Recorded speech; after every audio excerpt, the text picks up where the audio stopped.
నేను అలా అనుకోలేకపోతున్నాను స్వామి. నా భర్త అర్ధాంతరంగా చనిపోయారు. ఆయన చావు సహజమైంది కాదు.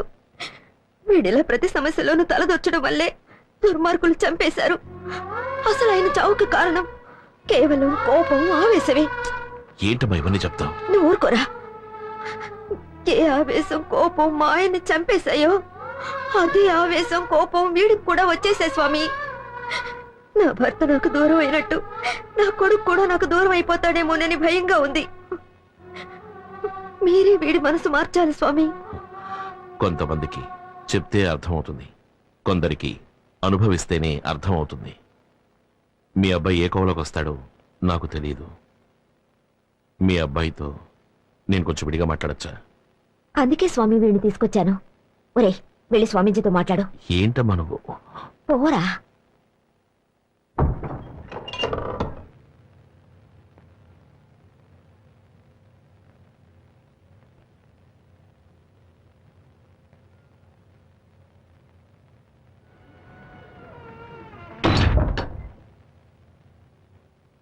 ఎందుకు బాబు మీ అమ్మగారిని ఇబ్బంది పెడతావు?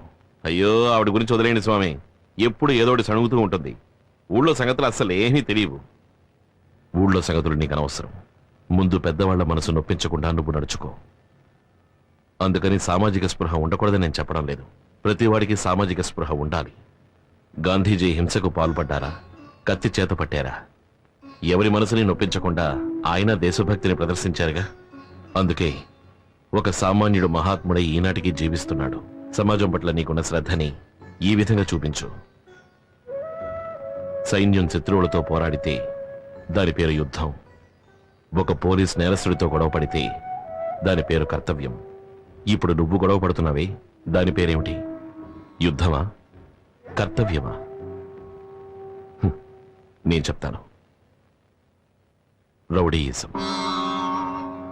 బతికుండగా మనం చేసిన తప్పులకి చనిపోయిన తర్వాత మన ఆత్మ బాధపడకూడదు. నువ్వు చెప్పేది నాకు వినపడుతుంది, నేను చెప్పేది నీకు వినపడుతుంది. మన ఆలోచన కూడా ఆ దేవుడికి తెలుస్తుంది. ఒక మంచి మనిషికి చెడు ఆలోచనలు ఉండకూడదు.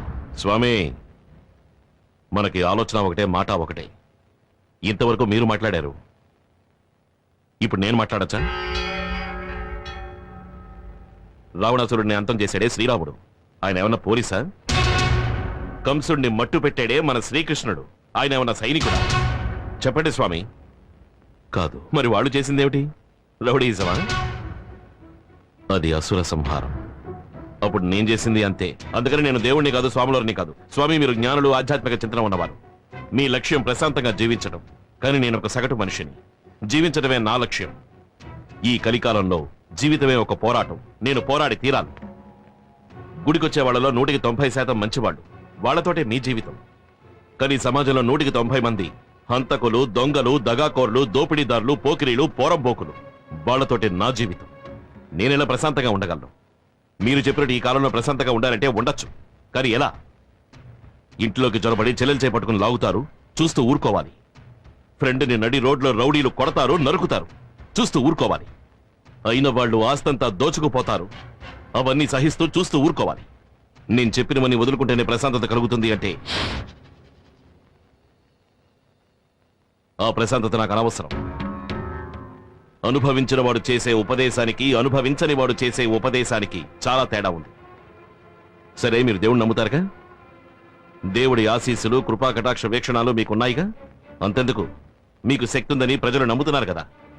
అది నిజమే అయితే 3 మాసాలు 90 రోజులు నా స్థానంలో మీరుండండి, మీ స్థానంలో నేనుంటాను. మీ స్థానంలో నేనుండడం గొప్ప విషయం కాదు. 3 మాసాలు అక్కడ నుండి వచ్చిన తర్వాత మీరు ఏమైనా చెప్పండి. సహనంతో ఉండమంటే సహనంగా ఉంటాను. తిట్టద్దు అంటే తిట్టను, కొట్టద్దు అంటే కొట్టను, నించోమంటే నించుంటాను, కూర్చోమంటే కూర్చుంటాను. అంతెందుకు, చచ్చిపోమంటే చచ్చిపో. వెళ్ళి బయట మీ అమ్మగారిని పిలుచుకురండి. ఏంటి అలా చూస్తున్నారు? ఇంకో 3 నెలల వరకు ఆవిడే మీ అమ్మగారు. వెళ్ళండి. అమ్మా, స్వామీజీ పిలుస్తున్నారు, లోపలికి రండి. నన్నెప్పుడు ఏకవచనంతో పిలిచేవాడివి. స్వామీజీతో మాట్లాడిన 5 నిమిషాల్లో నీలో ఎంత మార్పు వచ్చేసింది. స్వామీజీ మహిమ. రా.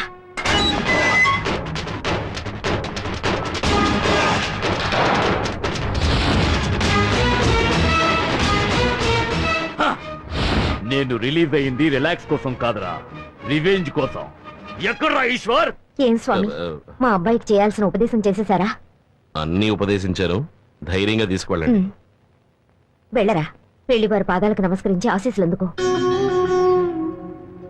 ఏంటి రాజా, ఆదిలోనే హంసపాద? ఇప్పటికే ఏం మించిపోలేదు, బాగా ఆలోచించి నిర్ణయించుకో. ఉమ్.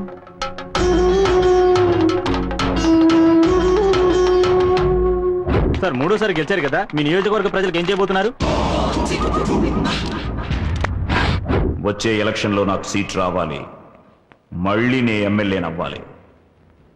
అప్పుడు ఆ ఈశ్వరుడికి నేనే శనీశ్వరుణ్ణి. ఎలక్షన్లైన మరుక్షణం ఆ ఈశ్వర్ని నేనే నా చేతులతో అడ్డంగా నరికేయాలి. అదేరా నాకు నిజమైన గెలుపు. నా నియోజకవర్గ ప్రజలకి నేను ముఖ్యమైన వాగ్దానం చేశాను, వెంటనే దాన్ని నెరవేర్చాలి. రై, ఊరికి బయలుదేరండ్రా. నా వల్ల నీలో మార్పు వస్తుందో రాదు, ఈ సమాజం నీలో మార్పు తెస్తుంది.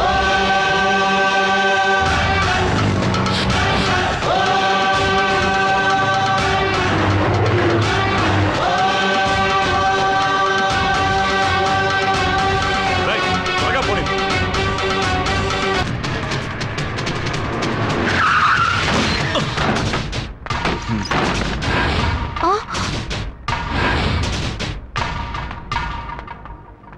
ఈశ్వర్ ఎక్కడున్నాడు? రాలేదు. నీ మొగుడేడే? ఎన్నికలు అవగానే వెళ్ళిపోయారు. ఎక్కడికి వెళ్ళారో ఏమయ్యారో నాకు తెలీదు. ఎక్కడున్నాడే ఈశ్వర్?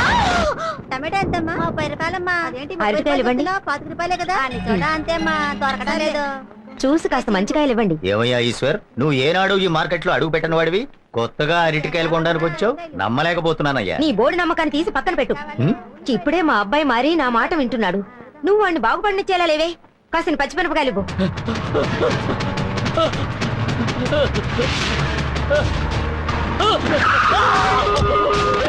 ఎక్కడ్రా ఈశ్వర్? తెలీదు. చెప్పరా. నాకు తెలీదు. చెప్తావా లేదా? నిజమే చెప్తున్నా, నాకు తెలీదు. చెప్పేదాకా కొట్టండి.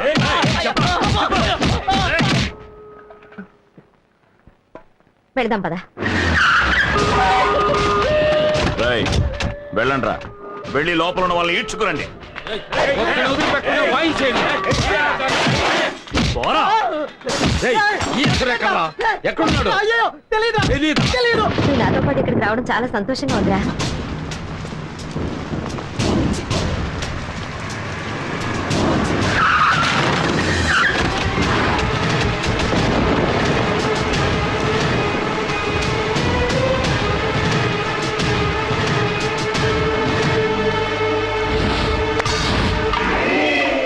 పోటుగాడిని ఇక్కడికి లాక్కురండి.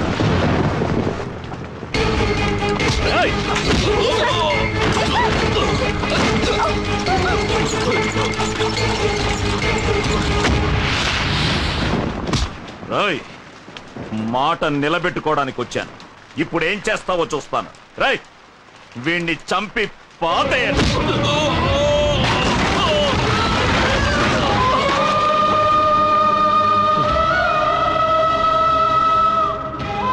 అయ్యా, వాడు ఇంతకు ముందులా లేడండి.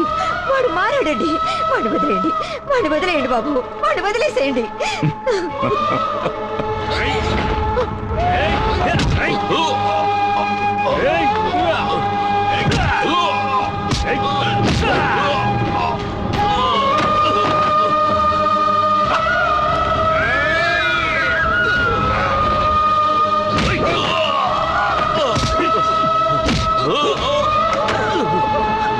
వాడిని కొట్టండి,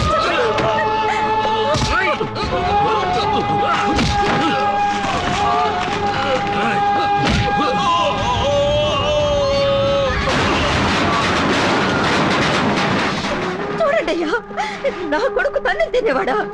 వాడు వాళ్ళ చేతుల్లో ఎలా తన్నులు తింటున్నాడో చూడండి. ఇప్పటికైనా నమ్మండి, వాడు మారాడండి, వాడు మారిపోయాడండి.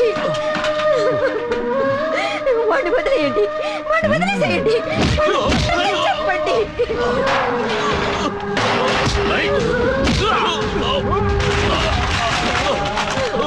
అయ్యా దయించి నా మాట నమ్మండి, వాడు మారాడు. ఇక పొరపాటును కూడా వాడు మీ జోలికి రాడు. నమ్మండి, నన్ను నమ్మండి.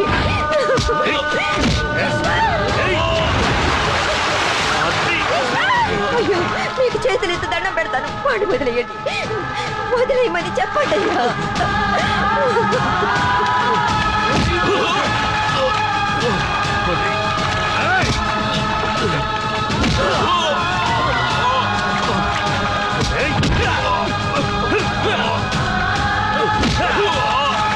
ఏయ్, వాణ్ణి ఒక్క వేటుతో వేసేయండి. వాడేం చేయకండి.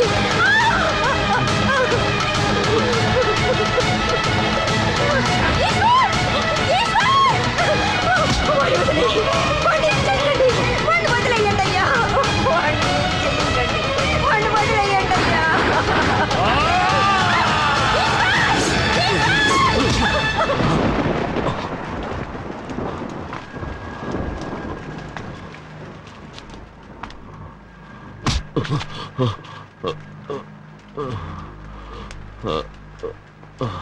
ఇంతకు మించి వీణ్ణి కొడితే చచ్చిన పామును కొట్టినట్టే, మనకే అసహ్యం.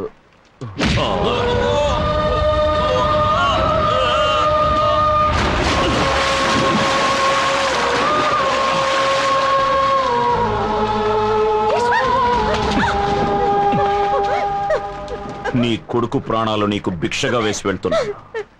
ఇక మళ్ళీ వాడు నా జోలికొచ్చాడో నీ కొరివి పెట్టడానికి నీకు కొడుకుండడు.